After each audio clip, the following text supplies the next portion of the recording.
नमस्कार दोस्तों, स्वागत है आप लोगों का रुद्र तत्व एस्ट्रोलॉजी में।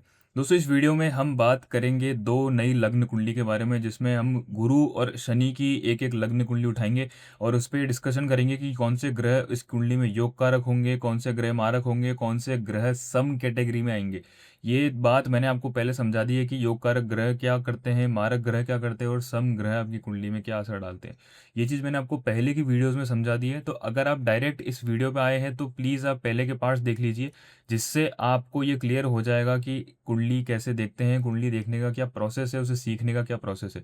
जब आप वो सारे पार्ट देख लोगे तो आपको ये वाली वीडियो आसानी से समझ आ जाएगी। और इस वीडियो के अंदर भी मैं आपको बहुत डिटेल में एक्सप्लेन करने वाला हूँ कि योग कारक ग्रह मारक ग्रह निकालने का आसान तरीका क्या है। और इससे फिर आप हर लग्न कुंडली के अंदर योग कारक ग्रह मारक ग्रह सम ग्रह निकाल पाएंगे, जिससे आप प्रिडिक्शन करने में आपको आसानी मिलेगी। प्रिडिक्शन करने के लिए आपको सबसे पहली चीज आनी चाहिए बेसिक्स की, योग कारक ग्रह कौन से हैं, मारक ग्रह कौन से हैं। सबसे पहले हम चालू करते हैं यहाँ पे धनु लग्न की कुंडली से, जो कि गुरु जिसके मालिक हो जाते हैं। धनु लग्न की कुंडली चालू होगी 9 नंबर से, क्योंकि 9 नंबर की राशि रिप्रेजेंट करती है धनु को। इस प्रकार से 9 नंबर की जो कुंडली होगी, यानी कि धनु लग्न की कुंडली होगी, उसके अंदर इस प्रकार से राशियां आएगी। पहले घर में राशि जो आएगी वो आएगी धनु लग्न की, क्योंकि लग्नेश का जो घर है वो पहला घर होता है। और इस घर के अंदर जो नंबर लिखा होता है वो उस व्यक्ति की लग्न राशि हो जाती है, लग्न कुंडली जिसे हम कहते हैं। लग्न कुंडली हमारे ऊपर सबसे ज़्यादा असर डालती है। एक चंद्र कुंडली भी होती है जो हमारे मन पे असर डालती है, लेकिन जितना भी प्रहार जो होता है ग्रहों का वो सबसे ज़्यादा शरीर पे होता है। इसलिए लग्न कुंडली की जो वैल्यू है, जो महत्वता है, वो ज़्यादा रहती है। और लग्न कुंडली से ही हम डिसीजन ले पाते हैं जीवन में कि हमें आगे करना क्या है।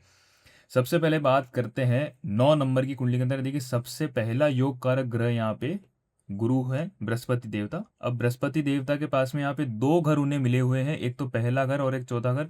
केंद्र के दो बहुत ही बढ़िया घर इन्हें मिले हैं। और इसी के साथ में यहाँ पे जो बृहस्पति देवता है वो बहुत स्ट्रांग पोजीशन में है, क्योंकि दोनों अच्छे घर है, दोनों केंद्र के घर है। एक लग्नेश का घर है और एक सुख सुविधा का घर है। और बृहस्पति देवता अगर इस कुंडली में 6 8 12 में ना बैठे हैं तो वो बहुत अच्छी पोजीशन में है। और वो हमेशा मतलब अच्छे रिजल्ट देंगे, योग कारकता में ही गिने जाएंगे। अति योग कारक ग्रह आप इस कुंडली के अंदर बृहस्पति देवता को कह सकते हो। इस कुंडली का मालिक भी बृहस्पति देवता ही है, क्योंकि वो पहले घर के मालिक है। दूसरे घर की तरफ बढ़ते, दूसरे घर में यहाँ पे लिखा है 10 नंबर, तीसरे घर में लिखा है 11 नंबर, यानी कि शनि देवता को यहाँ पे दो घर मिले हैं, दूसरा और तीसरा। और अष्टम द्वादश नियम के अकॉर्डिंग अगर दूसरा घर पहले घर का शत्रु है तो वो मारक ग्रह की लिस्ट में आएगा। तो शनि देवता यहाँ पे मारक ग्रह की लिस्ट में आएंगे। शनि देवता के पास में दूसरा और तीसरा घर है, ठीक है। चौथा घर यहाँ पे बृहस्पति देवता के पास में, पांचवा घर यहाँ पे मिला है मंगल देवता को। और मंगल देवता को एक यहाँ पे मिला है 12वां घर। अब मंगल देवता बृहस्पति देवता के मित्र है, उन्हें त्रिकोण स्थान मिला है, इसी वजह से वो योग कारक ग्रह में आएंगे। बृहस्पति देवता को मिला है पहला और चौथा घर, मंगल देवता को मिला है पांचवा और 12वां घर। आगे बढ़ते हम, सातवें घर में यहाँ पे लिखा है 3 नंबर। 3 नंबर है बुध देवता का, मिथुन राशि। अष्टम द्वादश नियम के अकॉर्डिंग अगर सातवें घर का मालिक पहले घर का शत्रु है तो वो मारक ग्रह की लिस्ट में आएगा।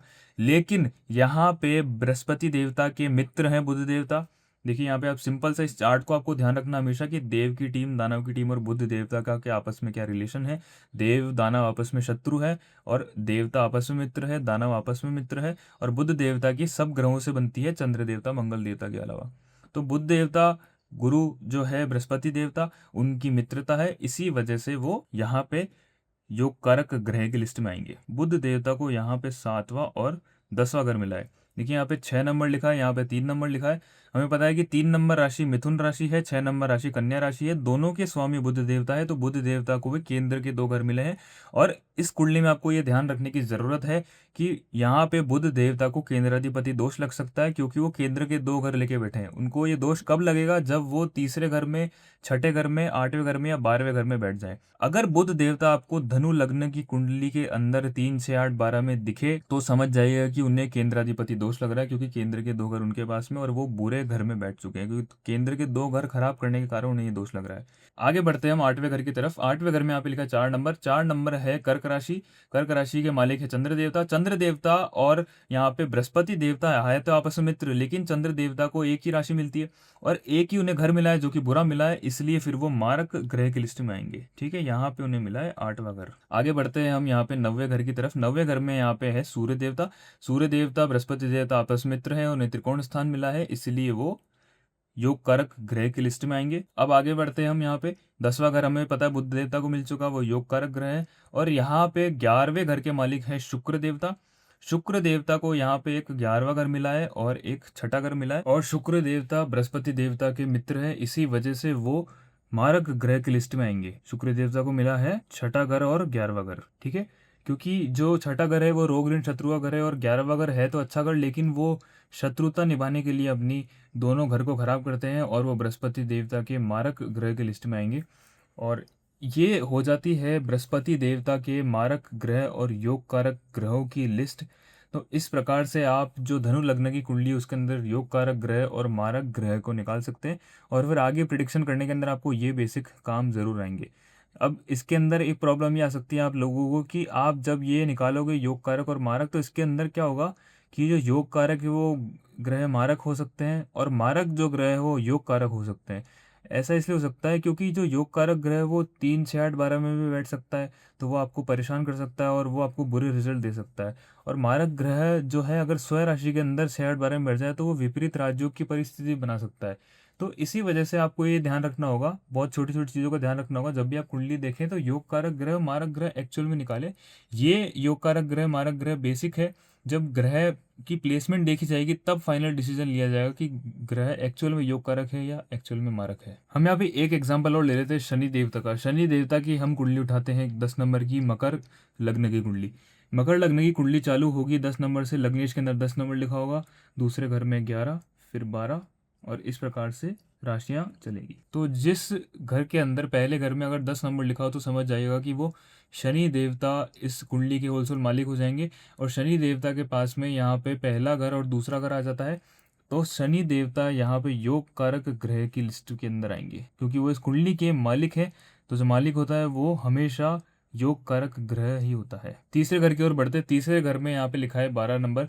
12 नंबर बृहस्पति देवता का है। बृहस्पति देवता जो है वो शनि देवता के शत्रु है, क्योंकि बृहस्पति देवता देवगुरु है और ये दानवों में आते हैं। तो मारक ग्रह की लिस्ट में पहले आ जाते हैं बृहस्पति देवता। इनके पास है तीसरा घर और 12वां घर।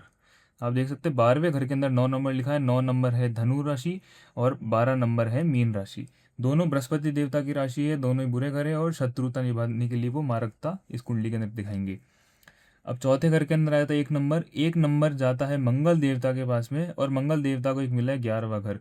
दोनों अच्छे घर मिले हैं, लेकिन वो शत्रु हैं, तो वो सम ग्रह की लिस्ट के अंदर गिने जाएंगे, क्योंकि मंगल देवता को 2 अच्छे घर मिल चुके हैं, लेकिन वो शत्रु होने के कारण ही केवल यहाँ पे सम ग्रह की लिस्ट में आएंगे। तो वो अपनी दशा अंतरदशा में अच्छे बुरे रिजल्ट देंगे, जिस हिसाब से उनकी प्लेसमेंट होती है। उनकी प्लेसमेंट डिसाइड करेगी कि वो इस कुंडली के अंदर कैसा रिजल्ट देंगे। आगे बढ़ते हैं। 5वें घर में आप मिल जाता है 2 नंबर, जो शुक्र देवता की राशि है वृषभ राशि, और शुक्र देवता को एक मिला है 10वां घर। तो शुक्र देवता को त्रिकोण स्थान के साथ में केंद्र स्थान मिला है, और वो लग्नेश के मित्र भी है। तो शुक्र देवता इस कुंडली के अंदर योग कारक ग्रह की लिस्ट में आएंगे। उन्हें मिला है 5वां घर और 10वां घर। 5वां घर त्रिकोण स्थान है, 10वां घर केंद्र का स्थान है। आगे बढ़ते हैं। 7वें घर में यहाँ पे लिखा हुआ है 4 नंबर। 4 नंबर है कर्क राशि का चंद्र देवता का, और अष्टम द्वादश नियम के अकॉर्डिंग अगर 7वें घर का मालिक पहले घर का अगर शत्रु है तो वो मारक ग्रह की लिस्ट में आएगा। इसी वजह से चंद्र देवता को अच्छा घर मिला है, वो सम ग्रह माननी चाहिए, लेकिन अष्टम द्वादश नियम के अकॉर्डिंग वो मारक ग्रह की लिस्ट में आएंगे। इन्हें 7वां घर मिला है। आगे बढ़ते हैं हम। यहाँ पे 8वां घर मिला है सूर्य देवता को, और सूर्य देवता जो है वो शनि देवता के शत्रु हैं, और उन्हें घर भी बुरा मिला है। तो सूर्य देवता भी इस कुंडली के अंदर मारक ग्रह की लिस्ट में आएंगे। आगे बढ़ते हैं। 9वां घर मिला है यहाँ पे बुध देवता को। बुध देवता को एक यहाँ पे छठा घर मिला है और एक 9वां घर मिला है।